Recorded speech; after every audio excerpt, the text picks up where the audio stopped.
ఆకాశవాణి ప్రాంతీయ వార్తలు చదువుతున్నది పొన్నగంటి సుధా. ముందుగా ముఖ్యాంశాలు. ఓటాన్ అకౌంట్ బడ్జెట్ను రాష్ట్ర ఆర్థిక శాఖ మంత్రి బుగ్గన రాజేంద్రనాథ్ ఈరోజు అసెంబ్లీలో ప్రవేశపెట్టారు. ఉపాధ్యాయ పోస్టుల భర్తీకి సంబంధించిన నోటిఫికేషన్ను విద్యాశాఖ మంత్రి బొత్స సత్యనారాయణ ఈరోజు విడుదల చేశారు. ప్రభుత్వ శాఖల మధ్య సమన్వయం, సమాచార మార్పిడి కోసం ప్రత్యేకమైన యాప్ను రూపొందిస్తున్నట్టు రాష్ట్ర ఎన్నికల ప్రధానాధికారి ముఖేష్ కుమార్ మీనా తెలిపారు. ఆంధ్రప్రదేశ్ నుంచి అయోధ్యకు వెళ్లే మొదటి రైలును బీజేపీ రాష్ట్ర అధ్యక్షురాలు పురంధేశ్వరి ఈరోజు గుంటూరులో ప్రారంభించారు. ఇక వార్తల వివరాలు. బడుగు బలహీన వర్గాల సంక్షేమమే ధ్యేయంగా బడ్జెట్ను రూపొందించామని రాష్ట్ర ఆర్థిక శాఖ మంత్రి బుగ్గన రాజేంద్రనాథ్ స్పష్టం చేశారు. ఈ రోజు ఆయన అసెంబ్లీలో 2,86,389 కోట్ల రూపాయల ఓటాన్ అకౌంట్ బడ్జెట్ను ప్రవేశపెట్టారు. ఈ సందర్భంగా ఆయన మాట్లాడుతూ ప్రాధాన్యత అంశాల ఆధారంగా బడ్జెట్ రూపకల్పన జరిగిందని, గడప గడపకు పారదర్శకంగా సంక్షేమ పథకాలు అందజేశామని పేర్కొన్నారు. గత 5 ఏళ్ల బడ్జెట్లో విద్య, వైద్యం, మహిళా సాధికారత, వ్యవసాయ రంగాలకు పెద్దపీట వేశామని, నిస్సహాయ పేద వర్గాలే తమ ప్రాధాన్యతలని వివరించారు. కోవిడ్ విపత్కర పరిస్థితి లేకుంటే రాష్ట్రంలో మరిన్ని అభివృద్ధి కార్యక్రమాలు జరిగి ఉండేవని పేర్కొంటూ 2023 సంవత్సరంలో రాష్ట్ర స్థూల ఉత్పత్తి రేటు 16.2% పెరగడం వలన 4వ స్థానానికి పురోగమించాం అధ్యక్ష. 2019 నుంచి ఈ రోజు వరకు చూసినట్లయితే 16.7% రెవెన్యూ రాబడి పెరుగుదలలో ఉన్నాం అధ్యక్ష. ఈ రోజు మన రాష్ట్రం 13% వ్యవసాయ రంగ సమ్మిళిత వార్షిక వృద్ధి రేటుతో 6వ స్థానంలో ఉన్నాం అధ్యక్ష. మన రాష్ట్రం నేడు అంకుర సంస్థల అభివృద్ధికి దోహదపడే వాతావరణాన్ని కలిగి ఉంది. సూక్ష్మ, చిన్న మరియు మధ్యతరహా సంస్థల రిజిస్ట్రేషన్లు 7,20,000కు పెరిగాయి. ఇక రెవెన్యూ వ్యయం 2,30,110 కోట్ల రూపాయలని, మూలధన వ్యయం 30,530 కోట్ల రూపాయలని ఆర్థిక మంత్రి చెప్పారు. ద్రవ్యలోటు 55,817 కోట్ల రూపాయలుగాను, రెవెన్యూ లోటు 24,758 కోట్ల రూపాయలుగాను తెలిపారు. కాగా మంత్రి గుడివాడ అమర్నాథ్ రాష్ట్ర శాసన మండలిలో వార్షిక బడ్జెట్ను ప్రవేశపెట్టారు. ఎన్నికల నేపథ్యంలో వివిధ శాఖల మధ్య సమన్వయం కోసం ప్రత్యేకమైన యాప్ను రూపొందిస్తున్నట్టు రాష్ట్ర ఎన్నికల ప్రధాన అధికారి ముఖేష్ కుమార్ మీనా తెలిపారు. ఈ యాప్ ద్వారా వివిధ ప్రభుత్వ శాఖలు అవసరమైన సమాచారాన్ని పరస్పరం మార్పిడి చేసుకోవచ్చన్నారు. ఎన్నికల కోడ్ అమల్లోకి వచ్చేంత వరకు 10 లక్షల రూపాయలు అంతకంటే ఎక్కువ నగదు పట్టుబడితే జప్తు చేసి ఆదాయపు పన్ను శాఖకు సమాచారం ఇవ్వాలని సూచించారు. భారతదేశ సంస్కృతిని కాపాడేందుకు అయోధ్య రామమందిర ప్రతిష్ఠ వంటి కార్యక్రమాలు ఎంతగానో ఉపయోగపడతాయని బీజేపీ రాష్ట్ర అధ్యక్షురాలు దగ్గుబాటి పురంధేశ్వరి అన్నారు. ఆంధ్రప్రదేశ్ నుంచి అయోధ్యకు రైల్వే శాఖ ఏర్పాటు చేసిన మొదటి రైలును ఈరోజు ఆమె గుంటూరులో ప్రారంభించారు.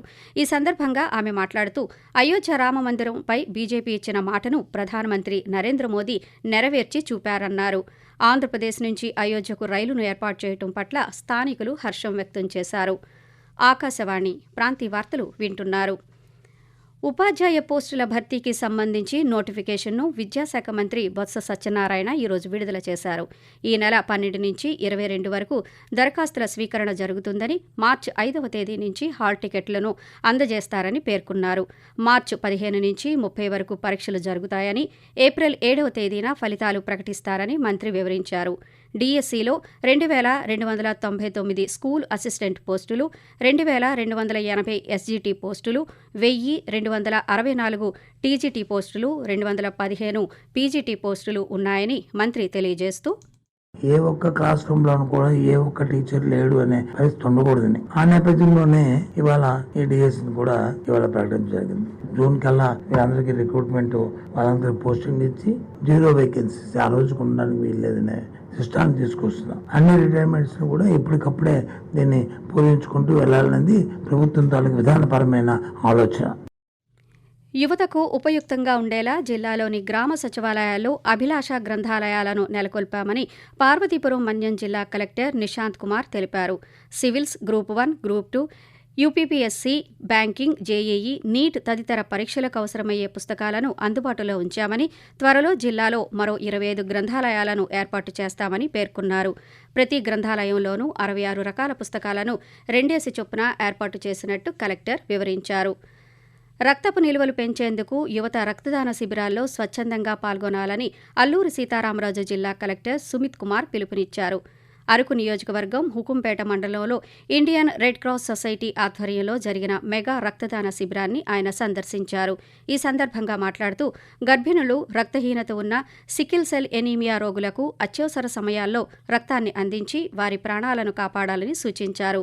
ఈ శిబిరంలో 33 పంచాయతీల సచివాలయం సిబ్బంది, వాలంటీర్లు స్వచ్ఛందంగా పాల్గొని రక్తదానం చేశారు. పారా స్విమ్మింగ్ పోటీల గోడపత్రికను విశాఖ జిల్లా కలెక్టర్ డాక్టర్ ఏ మల్లికార్జున ఈరోజు ఆవిష్కరించారు. Para sports association of Andhra Pradesh ఆధ్వర్యంలో Visakhapatnam railway RR aqua swimming పూల్లో ఈ నెల 21వ తేదీన 5వ రాష్ట్ర స్థాయి పోటీలు ప్రారంభం కానున్నాయి. దివ్యాంగ పారా క్రీడాకారులు ప్రతిభ కనబరిచి జాతీయ స్థాయిలో పోటీలకు ఎంపిక కావాలని కలెక్టర్ ఈ సందర్భంగా ఆకాంక్షించారు. మార్చి నెలలో జరగనున్న 10వ తరగతి ఇంటర్ పరీక్షల కోసం విస్తృతంగా ఏర్పాట్లు చేయాలని శ్రీ పొట్టి శ్రీరాములు నెల్లూరు జిల్లా కలెక్టర్ హరినారాయణన్ అధికారులను ఆదేశించారు. పరీక్షల నిర్వహణపై వివిధ శాఖల అధికారులతో ఈరోజు జరిగిన సమావేశంలో ఆయన మాట్లాడారు. జిల్లా వ్యాప్తంగా 81 కేంద్రాల్లో జరిగే ఇంటర్ పరీక్షలకు 49,000 మందికి పైగా విద్యార్థులు, 10వ తరగతి పరీక్షలకు 32,000 మందికి పైగా విద్యార్థులు హాజరవుతున్నారని తెలిపారు. విద్యార్థులకు ఎటువంటి అసౌకర్యం కలగకుండా చూడాలన్నారు. గడిచిన ఏడాది కాలంలో కనకదుర్గమ్మవారి దేవాలయం శరవేగంగా అభివృద్ధి చెందిందని విజయవాడ శ్రీ దుర్గా మల్లేశ్వర స్వామివారి దేవస్థానం పాలక మండలి చైర్మన్ కర్నాటి రాంబాబు తెలిపారు. ట్రస్ట్ బోర్డు ఏర్పడి ఏడాది కాలం పూర్తి చేసుకున్న సందర్భంగా ఆయన మాట్లాడుతూ అమ్మవారి భక్తుల కోసం మౌలిక సదుపాయాలను ఏర్పాటు చేశామని, దుర్గాఘాట్లో మునుగు స్నానాలు ఏర్పాటు చేశామని తెలిపారు. భక్తుల కోసం 2 బస్సులను ఏర్పాటు చేస్తామని తెలియజేశారు. వ్యవసాయ రంగం రుణాలను 10% పెంచి రైతులకు అందజేయాలని బాపట్ల జిల్లా కలెక్టర్ పి. రంజిత్ బాషా బ్యాంకర్లకు సూచించారు. ఈ రోజు జరిగిన పీడీసీసీ బ్యాంక్ జిల్లా స్థాయి కమిటీ సమావేశంలో ఆయన మాట్లాడుతూ వ్యవసాయ రంగంలో పెట్టుబడులు అధికమవుతున్న తరుణంలో ధాన్యం, వేరుశెనగ, జొన్న, మొక్కజొన్న, మినుము, పొగాకు, కంది పంటలకు రుణాలు పెంచాలన్నారు. ఉద్యాన పంటలకు రుణ పరిమితిని పెంచాలని, ఆక్వా సాగుకు ఇస్తున్న రుణ పరిమితిని కొనసాగించాలని కలెక్టర్ ఈ సందర్భంగా విజ్ఞప్తి చేశారు. ఆకాశవాణి ప్రాంతీయ వార్తలు ముగించే ముందు ముఖ్యాంశాలు మరోసారి. ఓటాన్ అకౌంట్ బడ్జెట్ను రాష్ట్ర ఆర్థిక శాఖ మంత్రి బుగ్గన రాజేంద్రనాథ్ ఈరోజు అసెంబ్లీలో ప్రవేశపెట్టారు. ఉపాధ్యాయ పోస్టుల భర్తీకి సంబంధించిన నోటిఫికేషన్ను విద్యాశాఖ మంత్రి బొత్స సత్యనారాయణ ఈరోజు విడుదల చేశారు. ప్రభుత్వ శాఖల మధ్య సమన్వయం, సమాచార మార్పిడి కోసం ప్రత్యేకమైన యాప్ను రూపొందిస్తున్నట్టు రాష్ట్ర ఎన్నికల ప్రధానాధికారి ముఖేష్ కుమార్ మీనా తెలిపారు. ఆంధ్రప్రదేశ్ నుంచి అయోధ్యకు వెళ్లే మొదటి రైలును బీజేపీ రాష్ట్ర అధ్యక్షురాలు పురంధేశ్వరి ఈరోజు గుంటూరులో ప్రారంభించారు. ఆకాశవాణి ప్రాంతీయ వార్తలు ఇంతటితో సమాప్తం.